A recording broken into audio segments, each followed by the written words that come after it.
성도 여러분들 안녕하십니까? 6월 12일 일요일입니다. 함께 하신 여러분들을 진심으로 환영합니다. 저는 세리토스 교회를 섬기는 김희성입니다. 이제 함께 기도하시고 이 기도회를 시작하겠습니다. 하늘에 계신 아버지 하나님, 오늘 이 하루를 우리에게 허락하시고 한 주를 열어갈 수 있도록 인도하시니 감사드립니다. 주님, 저희들에게 말씀을 이해하고 또 분별할 수 있는 지혜를 허락해 주셔서 하나님의 뜻을 앞세우고 그 뜻에 늘 순종할 수 있는 저희들 되게 하여 주옵소서. 오늘도 말씀을 펴고 성령의 인도하심을 간구하오니 우리와 함께 하시고 역사하셔서 깨우쳐 주시고 또 우리의 심령 가운데 하나님의 말씀이 살아있게 하셔서 늘 그 말씀에 주의하고 또 순종할 수 있는 저희들 되게 인도하여 주옵소서. 이 아침에도 주님의 도우심을 간구하며 무릎 꿇는 당신의 백성들을 보살펴 주시고 주님께서 그 모든 간구를 들어주셔서 하나님께서 우리와 함께 하시며 역사하신다고 하는 확증을 우리 모두 다 마음 가운데 가질 수 있도록 인도하여 주옵소서. 특별히 여러 가지 상황 가운데 슬픔과 또 시리에 빠진 주의 백성들을 돌아보시고 그 마음에 위로와 평안을 주시며 용기를 허락해 주셔서 다시 한번 주님 앞에 주님의 능력을 힘입어 일어나 일할 수 있도록 주님 인도하여 주옵소서. 이 시간 주의 성령께 모든 것을 의탁하오니 우리와 함께하여 주옵기를 예수님의 이름으로 간절히 기도드립니다. 아멘. 네, 오늘은 제12과를 저희가 함께 시작하는 날입니다. 12과의 제목은 총리가 된 요셉입니다. 기역절을 보시겠습니다. 바로가 또 요셉에게 이르되 내가 너를 애굽 온 땅의 총리가 되게 하노라 하고 창세기 41장 41절입니다. 요셉의 이야기는 우리 모두에게 믿음과 용서의 모본을 보여줍니다. 요셉은 이제 애굽의 지도자가 되었습니다. 그리고 이제 곧 그의 형들은 그가 누구인지도 모른 채 애굽에 찾아와서 그에게 절하게 될 것입니다. 어릴 때 요셉이 꾼 꿈이 현실화되는 것이죠. 요셉이 그 형들에게 베냐민과 함께 다시 돌아오라고 요구할 때 그 형들은 스스로 겸손하게 낮춰야만 했습니다. 그리고 베냐민이 도둑의 누명을 쓰고 안전이 위협을 받게 되자 그들은 마치 바로처럼 높은 자리에 있는 이 권세 있는 자에게 은혜를 베풀어 달라고 간청하게 될 것이었습니다. 요셉이 자신의 정체를 밝혔을 때 그들이 행한 일에도 불구하고 하나님께서 그 가운데서 선한 일을 행하셨음을 그들은 마침내 이해하게 될 것이었습니다. 우리가 관심을 가지고 볼 것은 요셉의 성공담이 펼쳐져야 하는 그 시점에 오히려 형들의 회개에 관한 내용이 더 많이 언급되고 있다고 하는 사실입니다. 애굽에서 가나안을 오가는 반복되는 여정들, 그리고 그 가운데서 그들이 겪은 어려움들은 그들로 하여금 자신들이 요셉과 아버지에게 저지른 악행들을 기억하게 했으며 하나님을 향한 그들의 죄악을 깨닫게 만들었습니다. 요셉의 형제들은 그 모든 일들을 하나님의 심판으로 일어난 일로 여겼습니다. 그러나 우리는 그 결말을 잘 압니다. 모두를 기쁨과 눈물로 가득 차게 한 그 감동적인 결말은 그들의 용서받지 못할 악행에도 불구하고 그들을 위한 용서가 계속되고 있었음을 보여주고 있습니다. 이번 주에 우리는 요셉의 이런 영적 경험들을 통해서 죄 용서에 대한 귀중한 교훈들을 찾게 될 것입니다. 일요일 소재를 보시겠습니다. 권력의 자리에 오른 요셉. 요셉에게 있어서 바로의 꿈은 하나님께서 그 땅에 하실 일을 보여주는 것이었습니다. 하나님이 어떤 분이신지 드러낼 수 있는 좋은 기회가 되는 것입니다. 하지만 요셉은 바로에게 그 즉시로 자신의 하나님을 믿으라고 권하지 않습니다. 대신 그는 즉각적인 방안을 제시하죠. 그것은 바로가 관심을 가질 만한 경제 정책에 관한 것이었습니다. 아니나 다를까 바로는 요셉의 이야기 중에서 경제적인 부분에 관심을 두었는데 그는 그 꿈의 영적인 의미나 그 꿈을 주신 하나님의 섭리보다 자신이 얻을 수 있는 경제적 이익에 더 관심이 있는 듯 보입니다. 아마도 이런 점이 참 하나님을 섬기는 사람과 거짓 신을 섬기는 사람의 신앙의 차이가 아니겠습니까? 대부분의 우상을 섬기는 신앙은 신과의 인격적인 교제가 전제되지 않습니다. 하지만 참 신앙은 그저 경배하고 엎드리지 않고 하나님과 교통하며 그분의 섭리와 우리를 향한 하나님의 뜻에 관심을 둡니다. 현저한 차이가 나는 부분입니다. 하나님의 뜻은 상관하지 않고 하나님의 요구를 충족시켜주고 내 이익을 얻으려고 하는 것이 우상 숭배의 패턴입니다. 우리도 자칫 잘못하면 하나님을 섬기는 신앙 가운데서도 우상을 섬기듯 할 수 있습니다. 성경 말씀을 연구하고 묵상하는 것은 우리가 참 하나님을 섬기며 맺을 수 있는 친밀한 관계의 방편인 것입니다. 그래서 우리는 이런 말씀 묵상의 시간과 기도의 시간에 비중을 두고 우리의 모든 것들을 투자하고 있는 것입니다. 창세기 41장 37절부터 57절에 있는 말씀을 읽어보시기 바랍니다. 요셉의 성공에 있어서 하나님이 어떤 역할을 하셨습니까? 꿈을 알게 하고 모두가 인정할 만한 해몽을 하나님께서 요셉을 통해서 주십니다. 그 결과로 바로뿐만 아니라 모든 신하들에게 깊은 인상을 주게 됩니다. 하지만 바로가 요셉을 책임자로 선택한 것은 그가 자신의 꿈을 올바르게 해석해서 그 땅에 닥칠 문제를 보여주었기 때문이 아니라 그 문제를 해결할 해결책을 가지고 있었기 때문입니다. 바로는 요셉의 제안을 좋게 여겼고 그 의견을 그의 신하들에게도 알려주어서 공감을 얻습니다. 이렇듯이 바로의 선택은 신앙적이었다기보다는 실용적인 것이었습니다.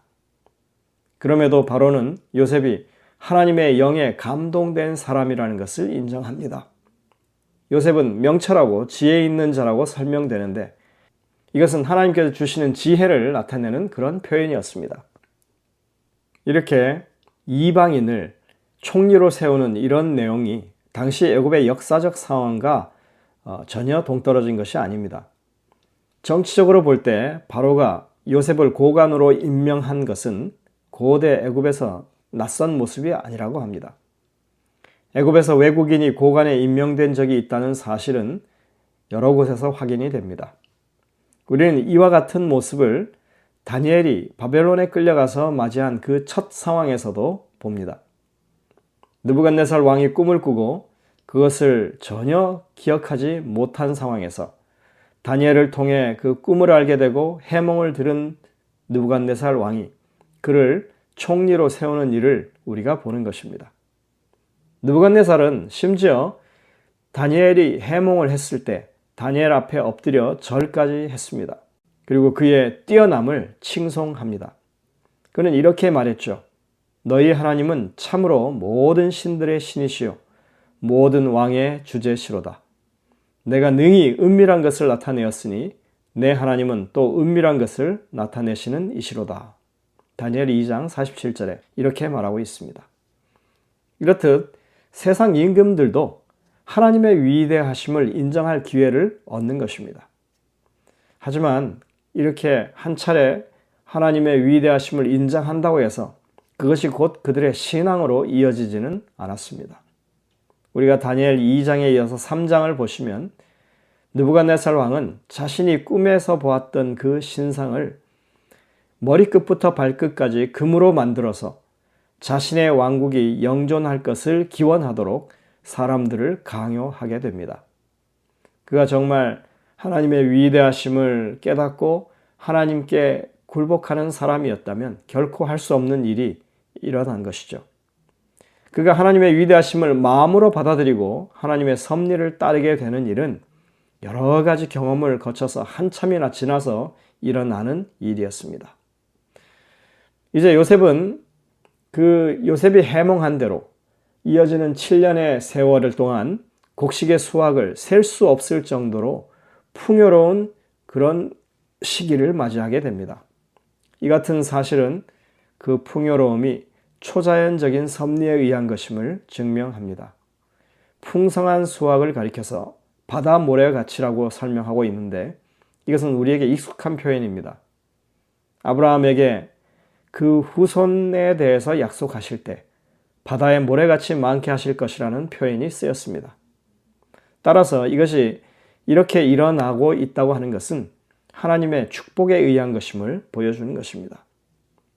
요셉은 그 같은 축복을 자기 자녀들의 이름에도 반영합니다. 요셉에게는 자신이 경험한 하나님의 섭리를 나타내는 이름을 가진 두 아들이 있습니다. 므낫세와 에브라임이죠. 므낫세의 이름의 뜻은 아픔의 기억을 기쁨으로 바꾸셨다는 의미입니다. 다른 아들 에브라임의 이름의 뜻은 이전의 고통을 풍성함으로 바꾸셨다는 의미입니다. 이것은 요셉이 이제까지 그가 거쳐왔던 인생 자체를 표현했다고 할 수 있는 것입니다. 노예로 팔려왔지만 총리 대신이 되었습니다. 그는 아픔의 기억을 기쁨으로 바꾸시는 하나님의 섭리를 경험한 것입니다. 성실하고 정직하게 살았지만 감옥에 갇히게 되었고 다시 하나님의 세우심을 입어서 애굽의 치리자가 되었습니다. 이것은 이전의 고통을 풍성함으로 바꾸셨다는 그런 의미로 쓰일 수 있는 것입니다. 하나님께서 악한 것들을 선한 것으로 바꾸셨음에 관한 실제적인 예가 자신의 삶을 통해서 드러나고 있다고 표현하고 있는 것입니다. 영감의 교훈을 보시겠습니다. 그가 히브리인이요 종이라고 하는 사실은 그의 명백한 지혜와 건전한 판단에 비할 때 그다지 중요한 것이 아니었다. 이와 같이 하나님의 신에 감동한 사람을 우리가 어찌 얻을 수 있으리요? 라고 왕이 그의 신하들에게 말했다. 임명이 결정되고 요셉에게 놀라운 기별이 왔다. 하나님이 이 모든 것을 내게 보이셨나니 너와 같이 명철하고 지혜 있는 자는 없도다. 너는 내 집을 치리하라. 왕은 요셉에게 그의 높은 직무의 표장을 주었다. 보좌 선지자 221쪽에 있는 표현입니다. 우리는 흔히들 신앙인은 세속 정치에 몸담을 수 없다고 말합니다. 세속 정치는 국민을 속이는 것이라고 통상 생각하기 때문입니다. 그러나 꼭 그런 것만은 아니죠. 성경에는 이렇게 올바른 믿음과 가치관을 가지고 정치 일선에서 하나님의 영광을 드러내었던 걸출한 인물들이 있었다고 말합니다. 요셉과 다니엘이 바로 그런 사람들입니다. 이 두 사람은 특별히 하나님의 인도하심이 함께한 사람들이었습니다. 이들의 이야기는 개인의 성공적 삶을 보여주는 것이 아닙니다. 이들의 이야기는 하나의 위인 전기가 아닙니다. 그들의 삶 자체가 하나님의 구원 섭리를 보여주는 것입니다. 그들은 그 시대에 특별한 목적을 이루기 위해서 하나님의 대리인으로서 일한 사람들이었습니다. 저는 지금 교회가 이 시대에 이런 사람들을 배출해야 한다고 말하려는 것이 아닙니다. 이 두 사람 모두에게 공통적인 것이 있는데 그것은 이들이 원해서 그 자리에 있게 된 것이 아니라는 것입니다. 삶의 목표를 정하고 내가 총리가 되어야겠다고 하는 것을 이루기 위해서 노력해서 그것을 이룬 것이 아니라는 것입니다. 하나님께서 그들을 특별한 목적을 위하여 그 위치에 두셨습니다. 포로로 잡혀갔고 또 노예로 팔려갔지만 하나님께서 그들을 있을 위치에다가 두신 것입니다. 하나님의 백성들이 어떤 위치에 처하든지 간에 하나님은 당신의 뜻을 이루기 위해서 또 백성들의 유익을 위해서 사람을 세우시고 사용하신다는 것입니다. 오늘날 이 시대에 하나님은 당신의 백성들을 위해서 얼마든지 당신의 사람을 세우실 수 있고 또 그런 역사를 이룰 수 있다고 하는 믿음을 오늘 우리가 가져야 할 것입니다. 우리의 이 마지막 시대를 살아가는 이 모든 시점에 하나님의 분명한 인도하심의 손길이 우리와 함께 한다고 하는 믿음을 우리 모든 성도님들이 가지게 되시기를 간절히 바랍니다. 기도하시겠습니다. 하늘에 계신 아버지 하나님, 오늘도 말씀을 통하여 또 요셉의 생애를 통하여 하나님의 섭리를 다시 한번 생각하게 하시니 감사드립니다. 우리가 요셉의 위인전기가 아니라 하나님의 구원 섭리를 분명하게 깨달을 수 있도록 인도하여 주시고 하나님의 백성들을 위하여 하나님께서 사람을 세우시고 또 당신의 뜻을 이룬다고 하는 분명한 믿음을 가지게 도와주셔서 우리가 오늘날 어떤 일을 하든 간에 주의 뜻을 이루기 위하여 주께서 역사하심을 붙잡을 수 있는 저희 모두가 될 수 있도록 인도하여 주옵기를 예수님의 이름으로 간절히 기도드립니다. 아멘.